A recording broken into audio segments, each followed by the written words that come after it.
தமிழ்நாட்டுல அரசினுடைய எல்லா இலவச திட்டங்களுக்கும் ஆகக்கூடிய மொத்த செலவே அரசு வருமானத்துல 10% கூட கிடையாது. அதே வேளை தமிழ்நாடு அரசின் டாஸ்மார்க் வருமானம் என்பது அரசனுடைய வருமானத்துல கிட்டத்தட்ட 50%. என்ன புரிஞ்சுக்கிறோம்? 10% இலவசத்தை அந்த டாஸ்மார்க் வருமானத்துல நீங்க கொடுத்துட்டு 40% திருப்பி எங்கள்கிட்ட வாங்கிக்கிறீங்க. அது ஏழை மக்கள் அப்பாவி மக்களுடைய உழைப்பு மட்டும் இல்ல, அவங்க தாலியை முதக்கணும் அத்தை அவன் டாஸ்மார்க்ல குடிக்கிறான்.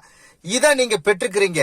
இதுக்கு பதிலா நீங்க எங்களுக்கு கொடுக்கறது என்ன தெரியுமா? நோய் நொடி, குடும்ப வன்முறை, பெண்களுக்கு எதிரான குற்றங்களை தான் அதிகரிக்க வைக்குது இந்த டாஸ்மார்க். இதை தாண்டி இந்த டாஸ்மார்க் வருமானம் முழுவதும் அரசு கஜானாக்கு மட்டும் போகிறது இல்ல, திரும்பி இதுல ஒரு 20% இந்த மதுபான ஆலைகளை நடத்தக்கூடிய முதலாளிகளுக்கு போகுது. அந்த மதுபான ஆலைகளை யார் நடத்துறாங்கன்னா இந்த அரசியல்வாதிகளும் இந்த ஆட்சியாளர்களுடைய பினாமிகளும்.